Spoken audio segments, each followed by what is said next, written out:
Здравам сите, сум Стефан од тимот Атлетикс и добредојавте во нашето видео каде што ќе објасниме како да зголемите мускулна маса без гейнер.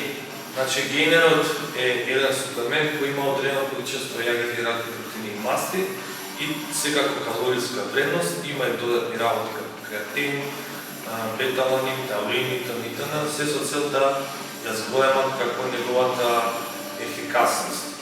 Но гейнерот не е потребен за да добиете повеќе мускулна маса. Нема научни докази дека е функционален. Едноставно тоа е храна, еден начин на храна. Наместо да инвестирате 2000, 3000 купуи да денари, купете се протеин од сојурка, купете се декстроза и креатин, имате совршен гейнер, не ви треба повеќе.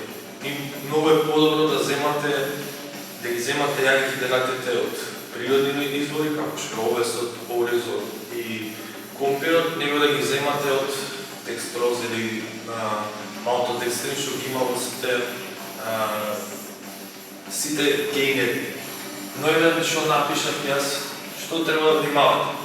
Луѓето што се викаат hard гейнери, што не можат да зголемат мускулна маса, велат дека јадат премногу.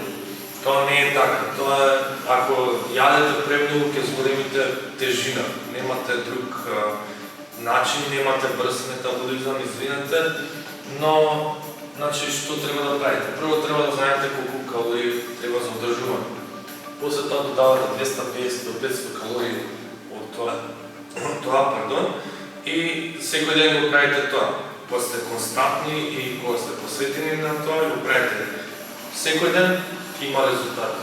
Многу луѓе мислат дека кога јадат еден ден после тренинг и после тоа треба да се опуштат. Значи не иде тоа така. Треба секој ден да вежбате. Тоа што ви фали консистентност, дисциплина и посветеност на програма.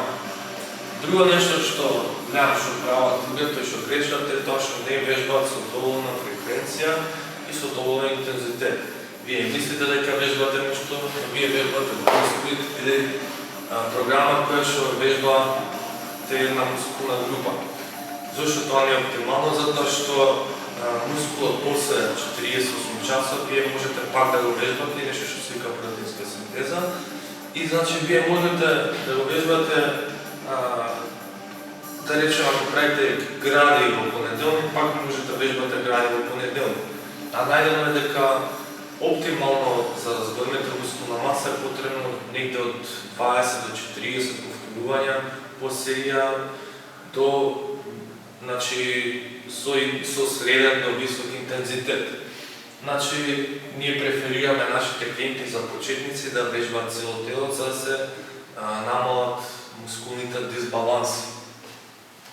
Кога е другото нешто што треба пазите е да внесувате доволно протеин.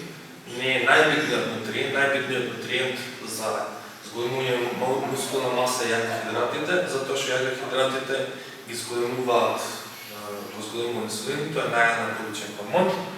Протеините треба да внесуват 1,5 грам до 2,5 грама активна маса.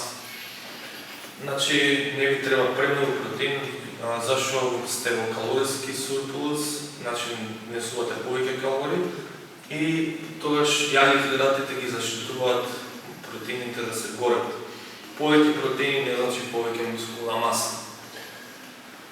Одморот. Значи одморот е многу битен. Кога вежбате, вие треба да одмарате и да спиете 6 до 8 часа. Така најдобро ќе се oporavите и најдобро ќе чувствувате дека едноставно ќе имате доволно време вашето тело да ги регенерира тие мускули и да се сите анаболични хормони и процеси да функционираат нормално.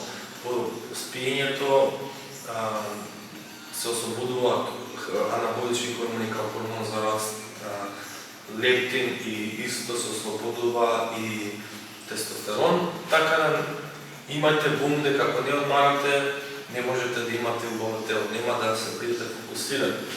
Едноставно не може да бидете да работите премногу и да вежбате, тоа не функционира.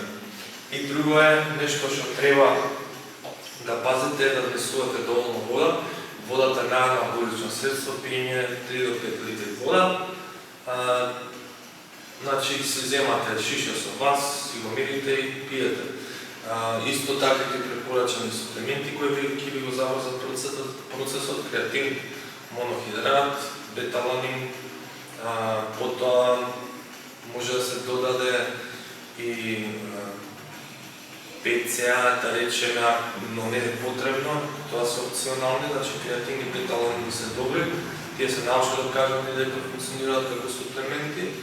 Другите суплементи се bullshit, значи не користите трибулс дека ќе зголемите тестостеронот, не функционира тоа така и не ги давајте парите за купи прохормони како што ги тие се нелегални и може да ви го заебат хормоналниот систем. Така се надам дека ова видео беше доста интересно, се надам дека ви се допадна и ако имате некои прашања, слободно поставете ги на нашиот сајт Athletics Fitness. Направете лайк, шер, субскрайб на нашиот канал Athletics Fitness. И тоа беше се за денес. Поздрав!